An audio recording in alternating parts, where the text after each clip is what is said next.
And we are live. Welcome to this edition of Wealthy Wednesday. Oh my goodness, I am so excited. I had a long beach walk. I got my hair done. Like I am ready for this one. Today is going to be copious note taking, okay?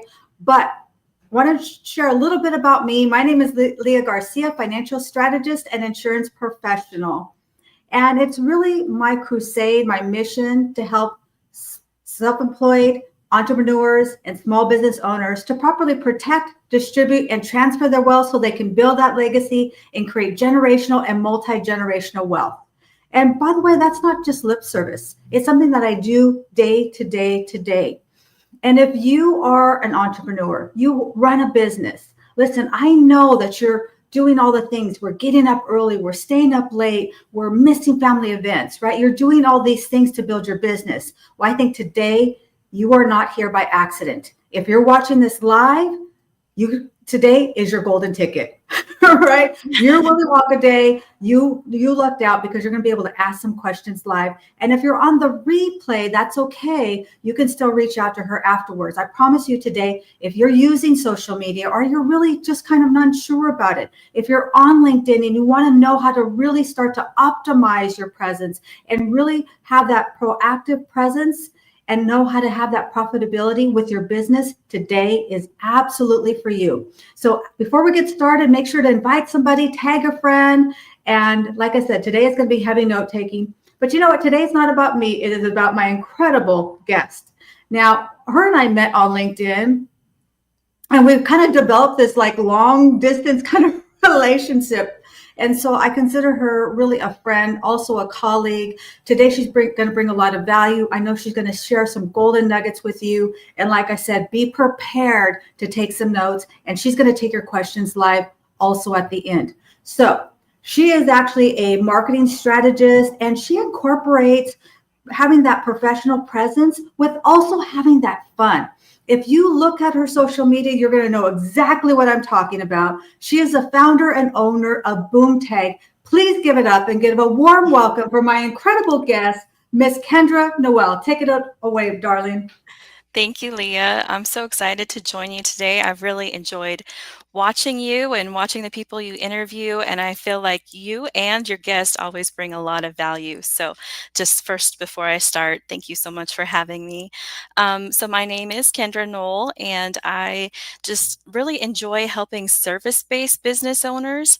I have that niche specifically because I think when you have a product, it's really easy to do your marketing because you can make it all about the product and about the flashy images of the product and the benefits of the product, and the focus can be on the product. But however, when you are a service-based business owner, the marketing game is completely different, and it really focuses a lot about you and the transformation that you bring to your customers. And so in that case, your marketing just needs to be done from a little bit different angle. So that being said, I help service-based business owners with their digital marketing strategy. And a main pillar of that strategy, if you work with me, is always LinkedIn, because LinkedIn, like we're going to talk about, it's the most proactive social media platform and can really bring a lot of profitability for your business and those connections that you make. So that is more about me. I love it. I love it. We have a few people who have joined us. Miss Lisa Favec is here. She is our menopause mentor. If you are going through the change of life or you know somebody going through that change, please reach out to her. I have learned so much from her, and she is just a beautiful person. You just want to know her anyway. And then, of course, we have the amazing Chris. He is the ability ambassador. And he says, "Where's my golden ticket?" You know what, Chris? I'm going to get your golden ticket too. I promise you. Definitely reach out to him. He's on a crusade to help save teen lives. You know, there's a lot of things going on with distracted driving, and we hear those stories, and he's willing to share his story in order to bring awareness to distracted driving. And it's not just teens. I raise my hand. Like, I've been guilty of it too, right? And then we have the Miss Cherry Berry. She says, aloha. Kendra and Leah, thank you so much. Aloha to my beautiful sister. And I don't know, some of you may have heard, but I was born in Hawaii. And growing up, I thought that meant I was Hawaiian. I don't look like my sisters. And so that's what I thought. Like that was my rationale. Right? And then when I was about 6 years old, I think my mom overheard me and she's like, no, honey, you're not Hawaiian. But however, with that, Miss Cherry Berry told me that I am Hawaiian. So she is my aloha sister. So I love what you said. I love that you broke it down to service-based businesses, Kendra, because I work with a lot of entrepreneurs and a lot of them are service-based. So they're creating their project. They have a class, a master class, a mastermind, something that they're doing that isn't a tangible Yep. product, right? It's not Right. this glass where they're this pin, like sell me this pin. And one thing I'd love for you to talk about, if you could, is this is kind of what I've seen, and I don't know if you see this too, is there's kind of like a gas in the brake where they get excited and they have this great thing and they work so hard. But when it comes to actually stepping into that, asking for the check, really getting courageous on social media, I think a lot of times they kind of shy away from that. Do you kind of see that in the businesses that you work with? Yeah, absolutely. So I think that there's a heavy dependency on word of mouth. Once they get their business going, they feel like they don't need to market themselves on social media anymore. So I do free discovery calls, and I can't tell you how many times I've heard from these business owners that I'm just going over like what they've currently been doing on social media, and they'll tell me it's been 6 months or more before since I've even put a post on social media. I think that's really surprising for entrepreneurs and business owners to go that long without posting on social media. And maybe it's just specific to service-based industries because that's who I'm talking to, but I do hear a lot of that. So they start to Yeah. depend on the word of mouth and they decrease their social media presence. And you know what? I, for a long time, was really dependent on the word of mouth. I mean, that gets to a point where it gets really easy. But what I've really found is that having this social media presence just really enhances my credibility. Mhm. It really does. And people like, I do this because I love to showcase other people. I love to learn. At the same time, it gives people an opportunity to get to know me a little bit, see a little bit more about my personality. I'm not just a static photo, right? I mean, we're doing this live. Things kind of can go a little sideways sometimes. So that is a really huge point. So let's say somebody who is a professional, they've been in business 5 years, it's no longer a hobby and their income is doing well. Why would they even want to have a social media presence, or should they? Yeah, absolutely. I think even if your business is thriving, it's a great idea to not put the brakes on social media. And that's for a few reasons, really. One of the main ones is become off. And if you haven't been being consistent with your content, consistently putting yourself out there, and then all of a sudden you're like, okay, I better get on the social media game and try to show up, you've already lost a lot of ground. So just to keep that presence ongoing is always a good idea. You may, lose 5 clients tomorrow for whatever reason, and need to have fresh new people. Um, wanting your services. So that's a good reason to stay on top of it. Another good reason is just because you get asked, like even if you're not getting all the likes. I always say you shouldn't go for the vanity metrics. So even if you're not getting tons and tons of likes on the stuff that you're putting on social media, sometimes that makes you feel like you want to give up. But I say to keep going because I have people all the time who say, "Oh yeah, I saw that post you did the other day. They didn't like it or comment on it or anything, but you are being seen, even if the metrics don't always show it." That is so true. I just had that the other day. Somebody that I've never well, I feel like I've never spoken to them. And what's interesting is they feel like they know you. And I absolutely love that. I really believe that your clients are kind of hiding in the shadows, Yeah. right? They're just kind of observing and watching what's going on and really taking in for that perfect moment. So let me ask you this. Let's say that that person, now that you're talking about service-based business, and they are on the LinkedIn. This is one thing I think is critical. and you alluded to this, Kendra, is that things happen. The economy changes suddenly.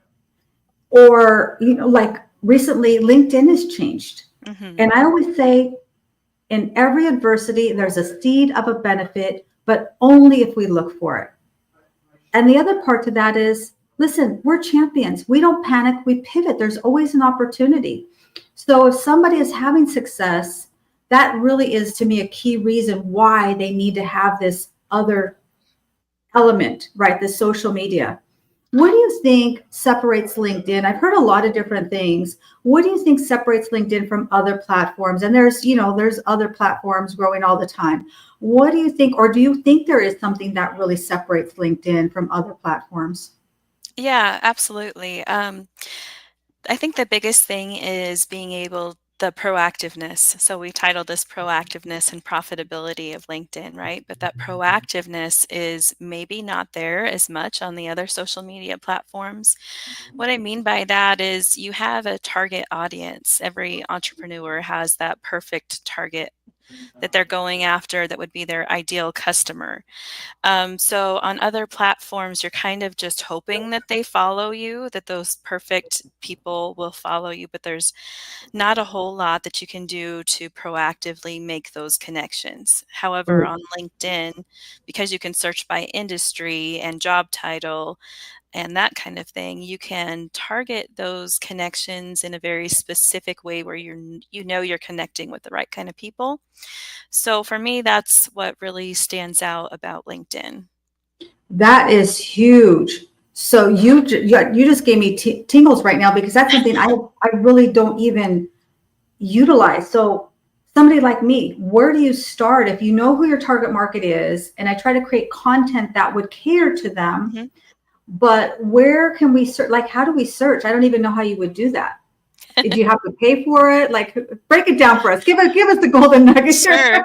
Well, I have a few clients who pay for premium, but myself and a few of my other clients are actually on the free version of LinkedIn. And so there is a lot that you can still do with free. They tier it. So there's free, there's premium, there's Sales Navigator. If you get the Sales Navigator, you have all the fancy tools and bells and whistles, and you can include certain industries and exclude certain niches within the industry. So that's the super fancy level. But even on basic free, you can search just by a job title. Or I always say if you have a favorite customer, maybe think about like, okay, I love this customer and I'd like to get more customers like that person. What's their job title? And you can go over to LinkedIn and search that job title and then find more Hmm. people who do the same thing. And maybe that would be a good target for you to search. So, like, if they're a CEO or they're, I mean, can you get really on the free version? Because I like free. That's one of my Hmm. favorite F words. Right? Okay. So let's keep it free. On the Yeah. free version, can you get a little nichey like contractor, or does it have to stay really, really like business owner? Does it have to stay really generic like that? If you know. Yeah, I do know because I'm doing it all the time. So, actively growing my platform, and I've helped other people grow by thousands of new connections. So, yes, you can do both. You can be very specific and broad, and you just kind of want to toggle back and forth between the two. You can also narrow it down by locations. So, if you want to help contractors in Georgia, you can search contractors and then you can narrow it down by location, even. The only thing on the free version is that you have to not be really willy-nilly about your searches. You have to be strategic because LinkedIn only allows you so many free searches per month. That's what I was wondering. Okay. So it resets at the beginning of each month. And so if you search too many categories in one month, it's going to start, graying those out so you can't actually see Oh. who you're searching for. So I see people are commenting and saying hi and They are. aloha. They're That's saying so hi. You're awesome. popular. I've Yeah. never been on this end, so I've never been able to see what like all these comments and everything popping up. That's Yes, awesome. I love it. I love it. That is really good. So, do you know how many it limits you to? I don't know the exact number. I just know if you, like, say, you might want to pick one niche for that month and then keep Okay. going back to the search. So if you go up to the search Okay. bar, it'll show your most recent searches. So if you search one category, kind of stick with that same category throughout the month, because if you go searching multiple categories on that free version, you're not going to be able to do more searches.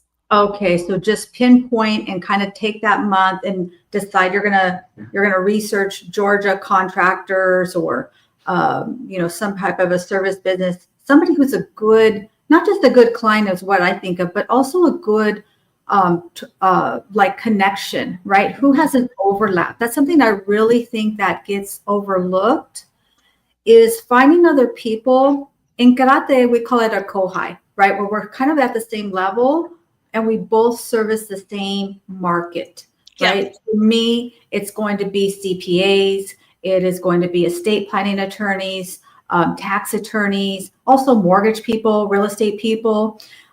So if somebody is kind of not sure, is that something that you would kind of coach them on to try to find? You talk a lot about networking. Is that something you kind of coach them on to kind of find out who those good collaborations are?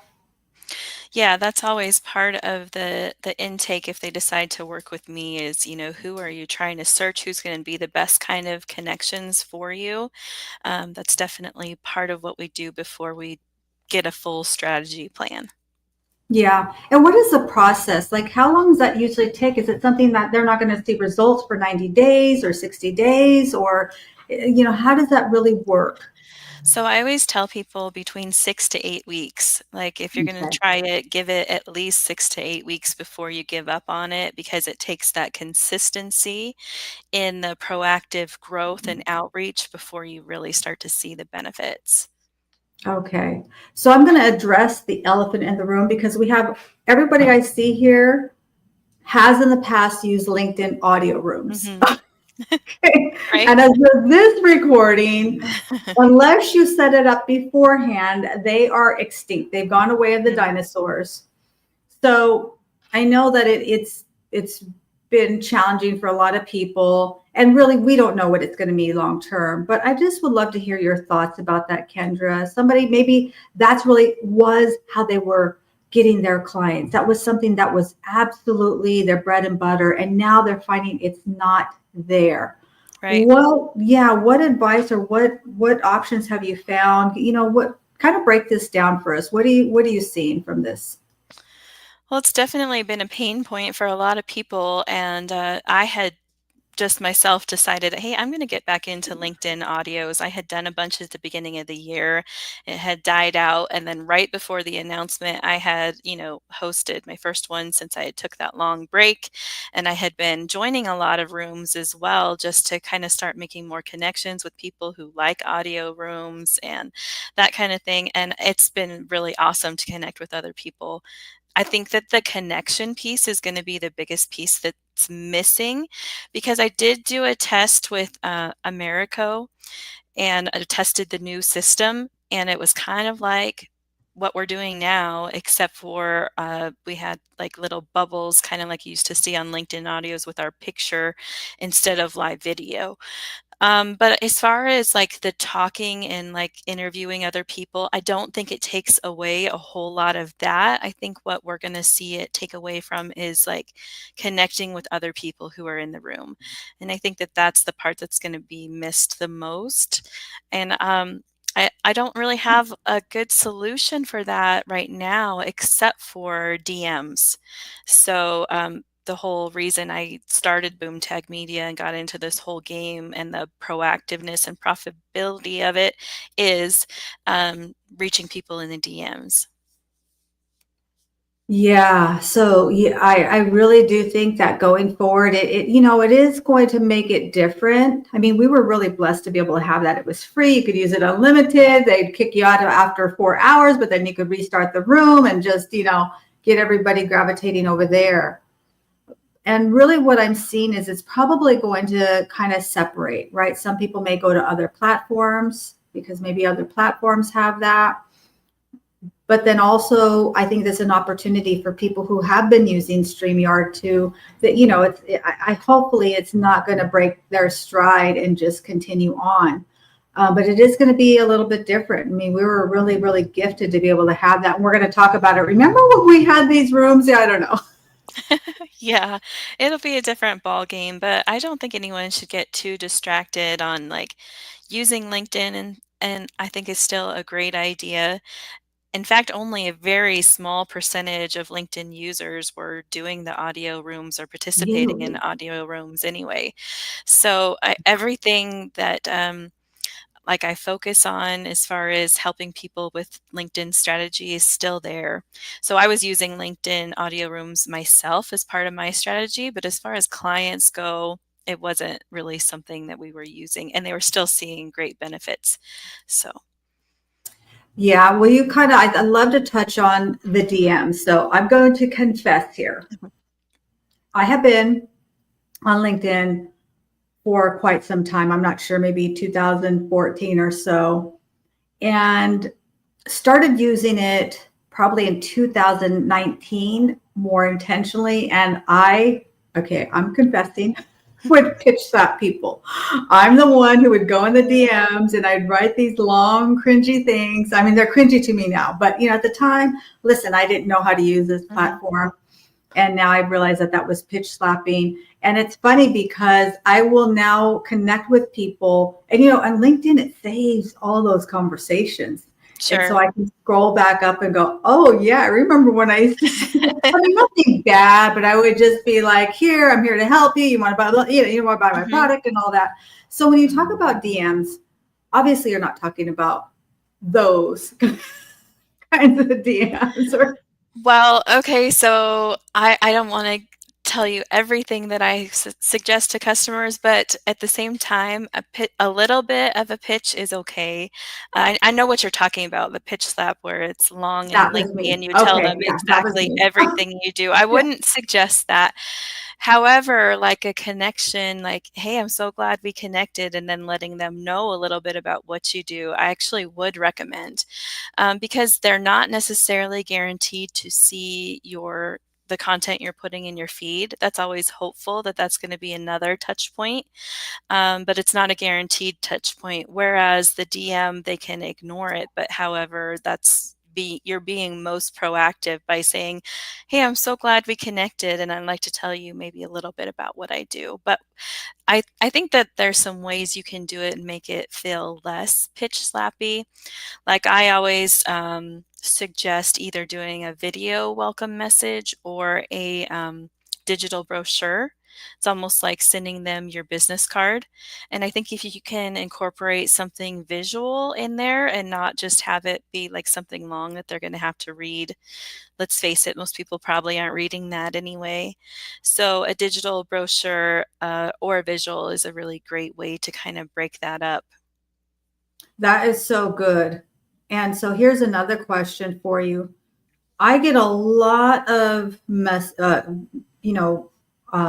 requests to connect, Hmm. and a lot of times, also they will just instantly ask me to subscribe to their thing, get their free thing, and I got to tell you, for me, this is my reply, and you can tell me if this is wrong. Okay, I'm here to learn too, and it's okay. We're friends. I'll still love you. Okay. Okay. For me, it feels like, gosh, let's jump on a little quick coffee chat, Mhm. even 5 minutes. Let me get to know who you are a little bit before I go all subscribing and liking and, giving you all this love. Is that, what do you think about that? And like I said, correct me if I'm wrong. I'm here to learn. No, I think that having the link where someone can schedule a meeting is one of the best things to include in your first welcome message, maybe your second follow-up message, either in one of those two before you go asking them to buy from you, for sure.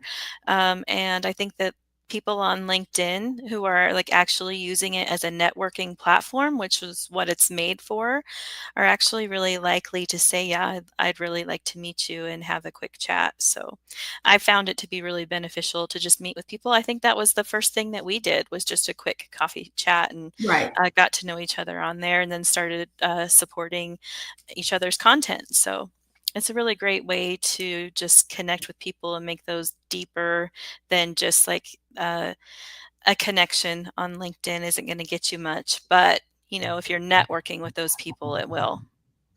Yeah. Here's another pet peeve of mine too. I'm confessing today, y'all.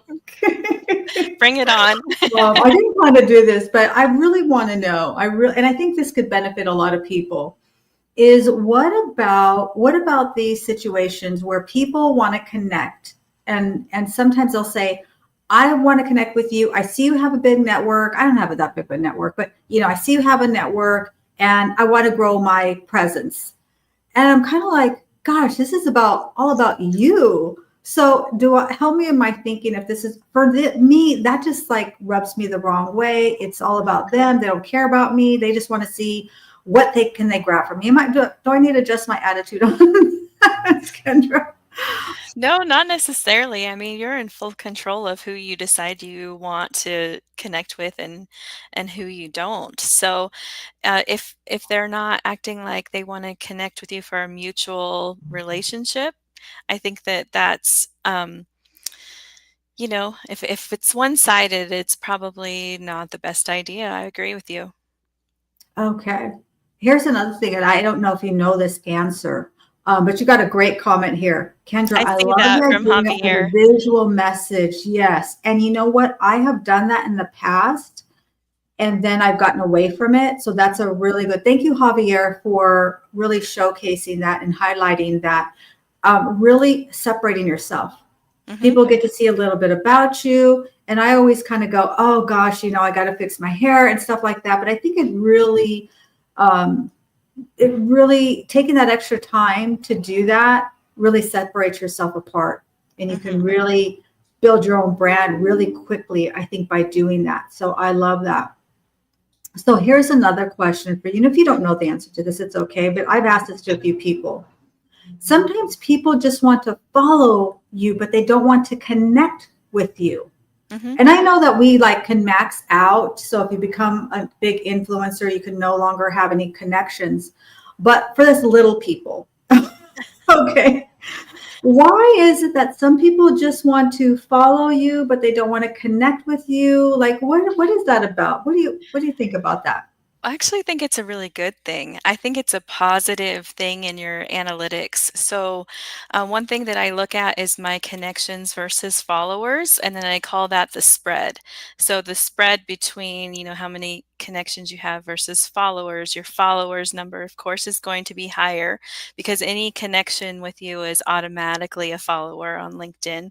But then you'll have those people who just follow and they don't send a connection request.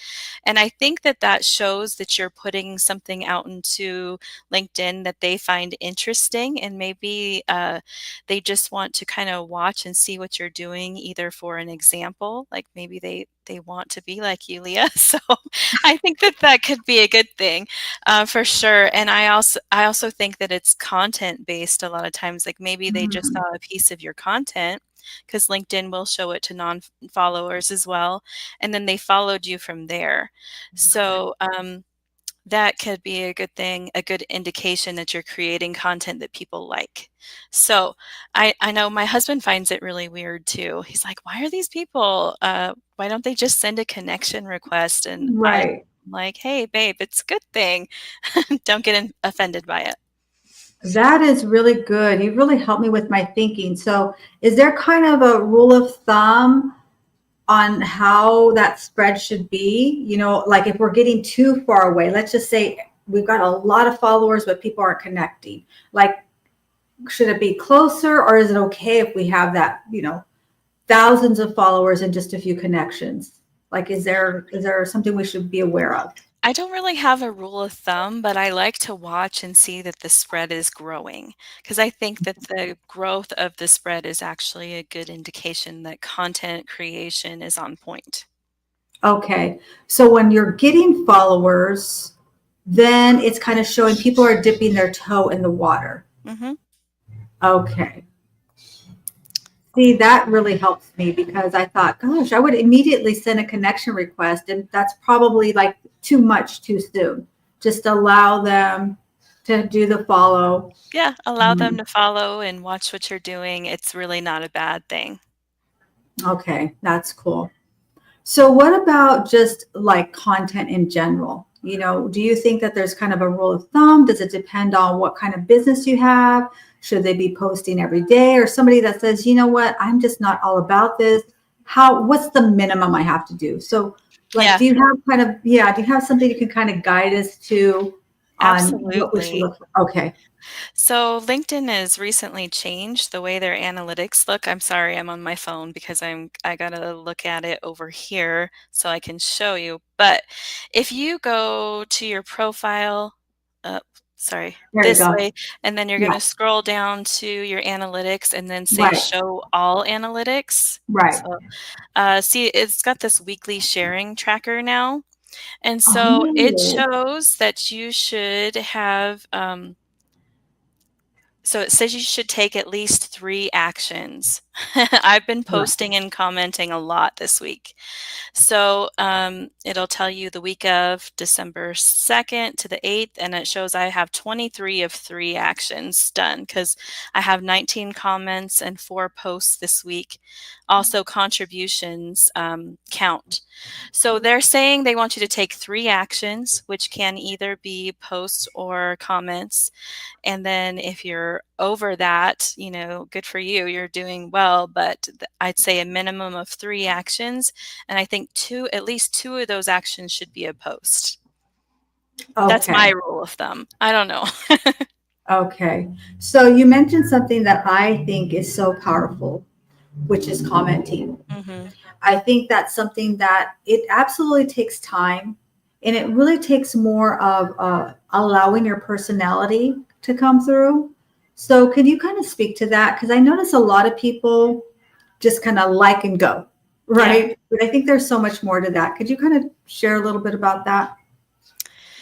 Yeah, so I think there's a few reasons why you wanna do it. One is to show other people some support, or like you say, like, I'm glad you're showing my content some love. So Right. people that you are networking with and want to be in their circle, if you're showing their content some love, that's going to benefit both of you, I think.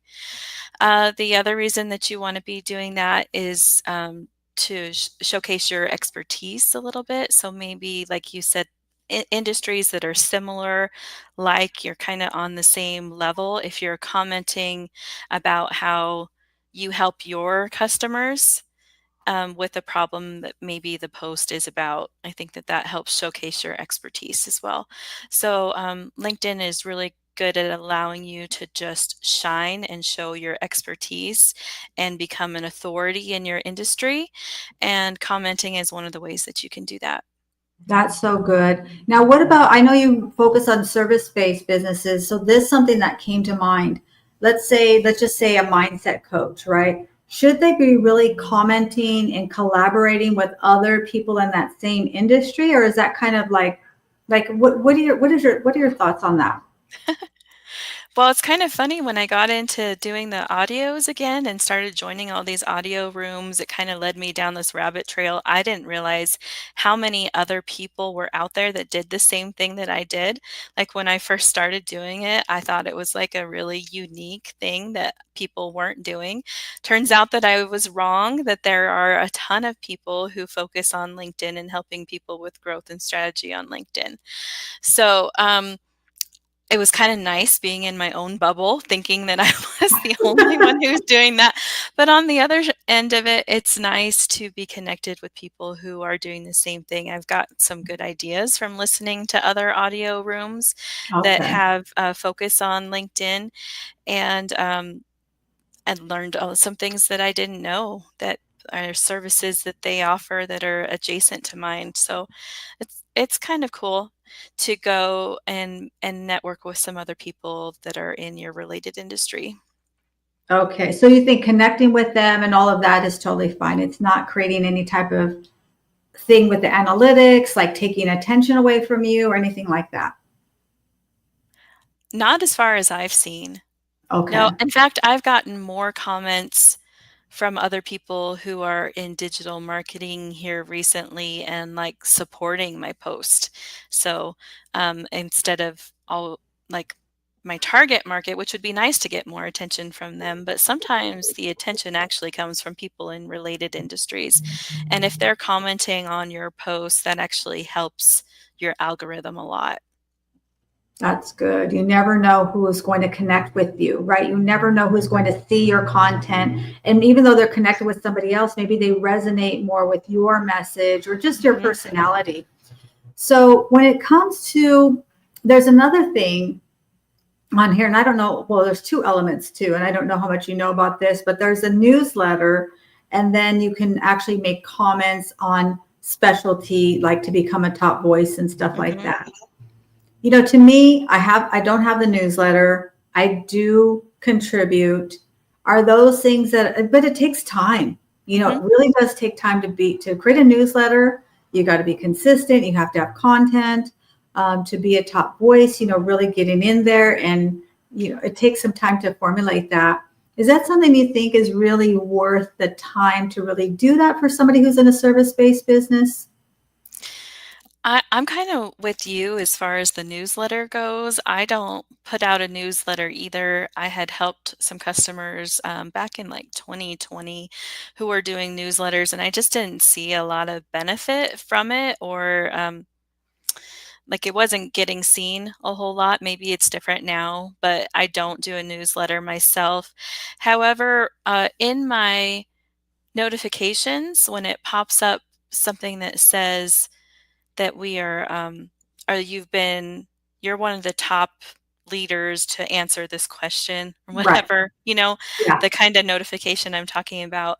I will try to answer those once in a while, but I don't even spend a whole lot of time doing that. I think I'm more focused on my content and the content that I'm putting out for clients. So that that's definitely on my radar, but I don't see a whole lot of difference compared to like when I do it and when I Do it don't. and not go. Okay. Hmm. I'll tell you for me why I don't do it is because I feel like it gets so many emails already. For me to create another, I feel like it's another spammy thing, you know, and people are going to be like, oh my gosh, I've already seen this woman a million times, you know. So that's really, and it feels like a lot of work too. But a Yeah. lot of people have been encouraged me to do it. I don't know that I'm going to be venturing in, especially based on what you said, that seeing that it doesn't really have a lot of conversion rate. I think Right. other things like what I'm doing, these lives and commenting and, you know, hosting other events, I think really creates a lot of value. So is there anything that, I'm sorry, go ahead. Oh, I was just going to say that I don't subscribe to other people's newsletters either. I'm guilty of that. Like you said, when you get a new connection and they're like, follow this, I'll follow their business page. I'll accept the connection, and most of the time I'll respond in the DM. But if you send me subscribe to my newsletter, sorry, I'm out. I actually just did a LinkedIn poll about that the other day too. And Really? like what's most beneficial, and most people did not answer that the newsletter was Oh, you have something. to share this poll with us now. What was Yeah, the no, poll? let me find it. Yeah, And that I is can really tell you what good. the results were too. Yeah, I think liking the page is great. I can like your page all day and I will look, you know, when I connect with somebody, I will peruse their stuff and kind of highlight, try to comment on something that sticks out to me. But as far as a newsletter, that means I have to subscribe. I'm going to receive an email. Now I have to delete it. I mean, it just feels laborious. I Am I agree. just like really lazy? Yep. All right. I am trying to find that poll. I did it within the last few weeks, so it should be somewhat towards the top of my I feed. love polls. I do I'm too. gonna highlight that. I think polls are something that really are underused. Hmm. And when somebody is starting, like I have when my team for them, they're like, I don't want to do video, Leah. I don't want to host a show. Like I do so much stuff that can be intimidating. I say, you know what? Start with a poll. Yeah.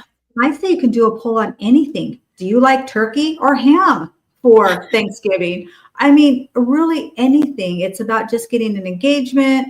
And you Hmm. can learn a lot of things about people and you can put your own little thing. I mean, there's a lot of stuff you can do. So Right. And I do you think have the a poll? Yeah, I found it. But the post impressions with polls are way better than just like static image post or things like that. So I think the only thing that outperforms the polls that I do are videos, like video content.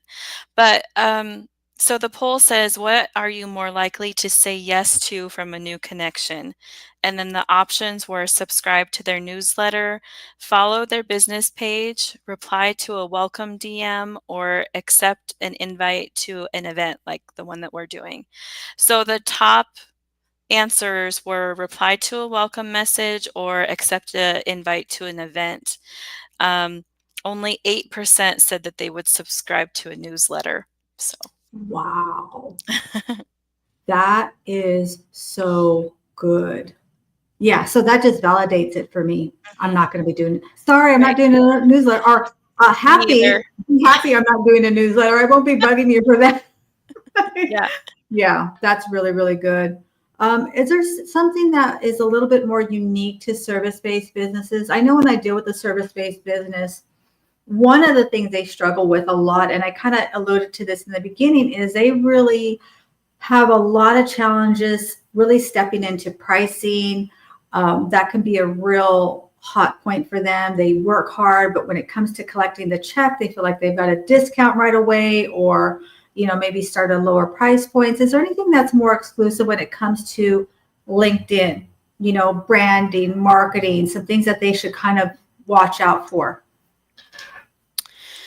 Um, okay, I lost you between the pricing and LinkedIn, I guess, because a lot of that work is going to be done on their website Okay. and their digital assets.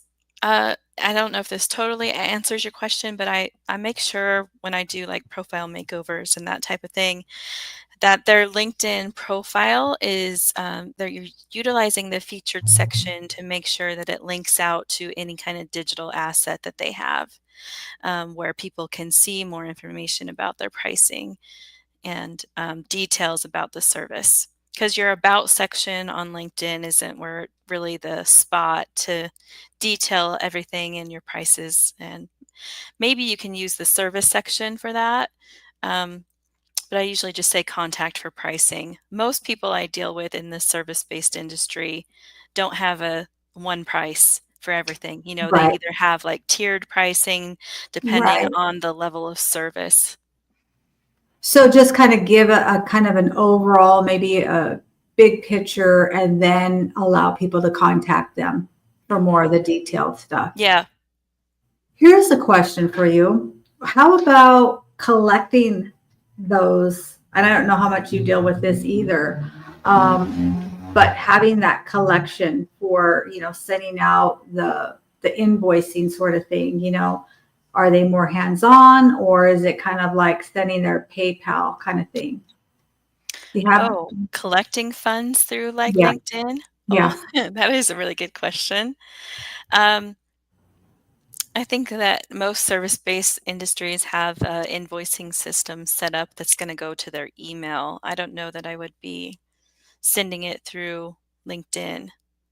Okay, and I'll tell you what I mean by this Yeah, is that I'm sorry. sometimes, yeah, no, no, no, I love that because sometimes I see somebody who's, especially they're just starting out, and they literally are the person who's doing the product, Mm. they're meeting with the client, and then by the way, here, this is how much it is.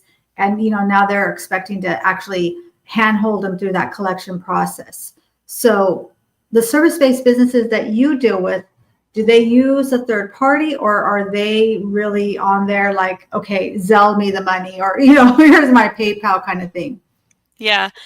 So most of the services that I deal with have a contract before the service starts. Okay. So the contract and the payment of the invoice is kind of expected before they start. But I think there's a lot of different ways that you could look at that. Some people do have like a pay now and then book your time with me kind of option. Right. Um, Especially if they're like consulting or that kind of thing. So you would go to their website, they would have pay now. What I use Stripe for that. So services like that, you can pay now and then book your consultation. Yeah, and my point is this, that if you are a service-based business, really try to distance yourself from being the person that's collecting it, right? They understand what the agreement is, because I find that if you're the person that's actually there handling that, like collecting it in person, so to speak, then there's that point of where they could feel apologetic almost for asking for that money, or feel like, if the client him and haws, maybe they're going to discount themselves before they even get a chance to get out of the gate, kind of thing. Does that make sense? Yeah, I think so. I think when you're first starting out, a lot of times you're wearing all the hats, but distancing yourself when you can is a great idea. I agree with that.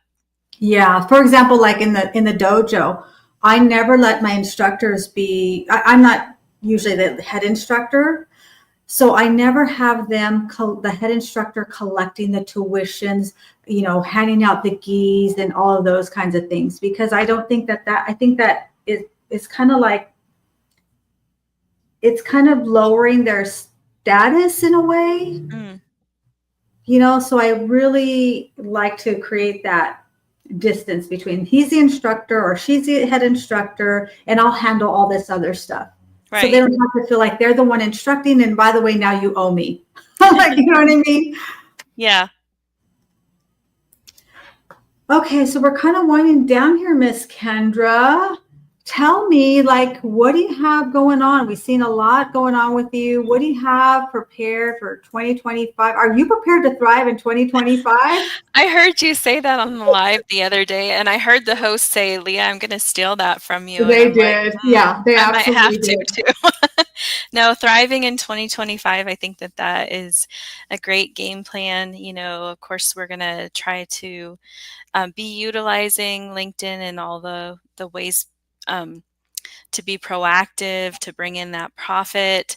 So that's always on my game plan. And then I am trying to turn that actually into a digital course. So I'm hoping to have that ready by the beginning of 2025, to where people, like right now, I'll teach people, I'll do a training, but it's a one-on-one, like we get on Zoom and do it. But I'm hoping to have it a digital course where people can just do it in their own time. Oh, nice. So that's kind of what's going on for me, but I do also have free marketing assessments going on all the time. So I'll put that link in the chat where people can get access to that if they're ever wanting to sit down one on one and have a talk. Yeah, that's good. So I'm not sure if you do this either, but do you really help them to kind of strategize? Because I love what you say, professionalism with some fun. Do you really help them to formulate that fun aspect? Because I think a lot of people's LinkedIn, I look at it and it's very stiff. Yeah. Like there really isn't any personality in there. So do you kind of help them to formulate that fun side, right? Adding something that's a more personal touch to you.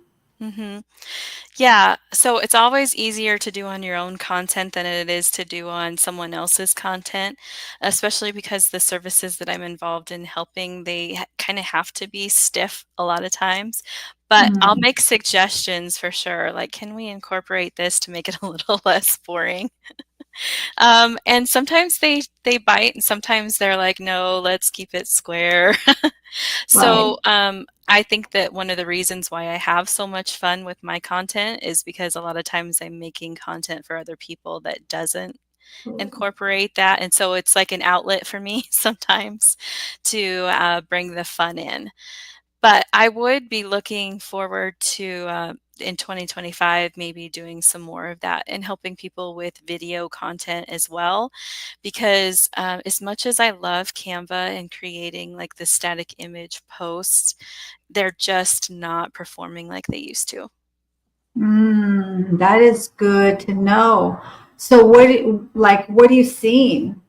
What can they use? Let's say somebody who doesn't want to get on video, Uh huh. right? They're just not wanting to do that, or maybe they just can't. They don't feel like they are a good speaker. I mean, I don't know, whatever the reasons are, right? So what would somebody do in lieu of that if static posts aren't really having a lot of performance? Canva will allow you to create some posts with some movement, and if you put it in a format where it's not a square or a rectangle that's landscape, but you do it portrait instead, kind of like the post that you see on Instagram where it's a scrolling feed, because LinkedIn has changed to that as well, where they have the feed that you can scroll through now. So if you're not keen on putting yourself out there, at least be creating or having a marketer or someone create some posts for you that are in that portrait um, feed, like a reel. Okay. Wow. I didn't even think about that. Yeah, that's good. That is really, really good. Even the difference from how it's formatted, just creating something that is it because it's more eye catching? It's just something that's different, or like what's the reason behind that?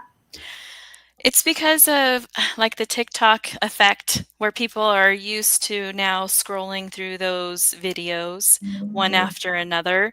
So if you make your content more scrollable and allowed in the video feed, because they're only going to put it in the video feed if it is formatted for that, then it's able to get more views. So I'm seeing a lot of that, and doing more of that kind of content has really been helping with my analytics as well. And I'm seeing that for my clients too. That's good. And then, of course, I think short form content for me, I've been creating some shorts, and those Mhm. do really well. I mean, if you have a way to do that, I think that's a real valuable Absolutely. thing to invest the time in, or have someone do it for you. Mhm. On StreamYard, they have an option now where it will just generate the shorts. I just push a button. I know you guys thought I was doing it myself. I'm not. I just push a button Uh-huh. and it creates it. Now the devil is you can't really customize it. I know a lot of people do a lot of these, different effects and stuff. So it's kind of basic, but if you're just starting out and you want some short form content, that's been a real fun thing for me. Mhm. Yeah, absolutely. And that's another thing with the TikTok, Instagram effect, whatever you want to call it, is those shorts, people's attention spans. It's really had an effect on people the way that we consume our content. Wow, that's good. So I don't know if anybody has any questions for Kendra. You can absolutely put it in the chat. We'd love to hear from you. And while anybody's putting any questions they have, Ms. Kendra, what's the best way for them to connect with you? So you can always connect with me on LinkedIn on days where I'm involved in an audio or a video event or whatever. I accept all connection requests. So send me a connection request and I will connect. So you'll be connected on that connect level, not just follow like we were talking about. And then on Instagram as well, I'm at Boomtag Media. Shorts, people's attention spans. It's and Sorry. then that's okay. And then boomtagmedia.com, that's where you're going to see that free marketing assessment right at the top where you can grab some time on my calendar. I will put it in the chat. I was trying to do it and it's not allowing me to Oh, we'll do it afterwards. post a Yeah, we'll make comment. sure that, Mhm. yeah, we'll put Yeah. that in there. Yeah, we're just going over to see if there were any comments or questions on my phone, and I don't see any here, but I know you're going to get people reaching out to you. So that free assessment, what does that involve? What will that help them with? Okay, so that kind of takes like where you're at and a strategy for where you want to go. And it allows me to create a form for you where I'm going to give you my ideas and tell you what the pricing is. So it's kind of just like a baseline for now, and then tell me, what you would like to use social media for, and then that allows me to build strategies. That's awesome. Mhm. Well, this has been great. I definitely got some good golden nuggets here. And thank you for relieving me of the pressure of creating a newsletter. Oh Like I yeah, owe you for that absolutely. because I had like three people ask me and like, oh, should I do it? I just wasn't feeling it. I think you should do things also. This would be my tidbit. Do things that resonate with you. Hmm. Like when I started this, I just really felt like I was meeting so many incredible people. I wanted to showcase them. And I just started January last year. I didn't know. I knew who the first few guests would be because I developed some relationships and I knew there would be great guests, but I really didn't know who would be the speakers beyond that. Like I just really went out and on a limb and thought, you know what, I'm going to try this. And if it doesn't work, then I won't do it again. And so I think doing things that resonate with you. Do things that you enjoy and that you feel can bring value, not necessarily a bunch of commercials. Buy my widget. Here's my widget. I'm on sale Mhm. now, but just maybe some collaborations. I mean, this to me is something I enjoy doing. Maybe you have some other type of thing. Maybe you love doing polls, or maybe the static posts are really fun for you, or the commenting. I mean, we all can kind of find our little niche, so to speak. And yeah, so this has been a pleasure. Thank you so much for your time. I Thank you, appreciate you Leah. so much. And I'm excited for our collaborations. I really, truly am. I know. And if you are not connected with Miss Kendra, you absolutely need to. I promise you, your analytics will grow just by connecting. This lady has some good stuff that she posts. So that's Awesome. going to do it for this edition. And I would just end it with this. Listen, if you are an entrepreneur, solopreneur, small business owner, and you're looking to up-level your game, we can't do it ourselves. You're good at what you do. Don't try to spin all the plates. I know some business owners that they are the janitors of their business. They are posting all their content. They're collecting the checks. They're the ones that have to do every element. And really, it's about leveraging and allowing those who that's their specialty, let them specialize in that. I promise you, I've got a social media team that's been helping me, and it's been a game changer. What it does is it allows space for me to focus on the things that I'm good at. I'm not necessarily good at social media, but they are. So let them do what they're good at. And I would also say, if you're an entrepreneur looking at up leveling your game, right? You want to take your business to that next level. Listen, that's what I do is I help you to reduce taxes, really create a succession plan. If you have a business and how are you going to leave that business? What if something happens to you? What if you pass away or get sick? It's all good and fun, but if we don't have a plan, then we're not going to have success long term. We just won't. And I see a lot of businesses who work hard, they have a great product, they have great income, but then as soon as something happens, they end up closing the doors. And that's not going to be any of us. So if that resonates with you, I'd love to chat with you. And aside from that, that's going to end us here. So we thank you so much. And we look forward to talking to all of you soon. And you know what I always say, we will see all of you at the top, because we all know it is just way too crowded at the bottom. Thank you, Absolutely. everyone. Happy Wealthy Wednesday. Happy Wealthy Wednesday indeed.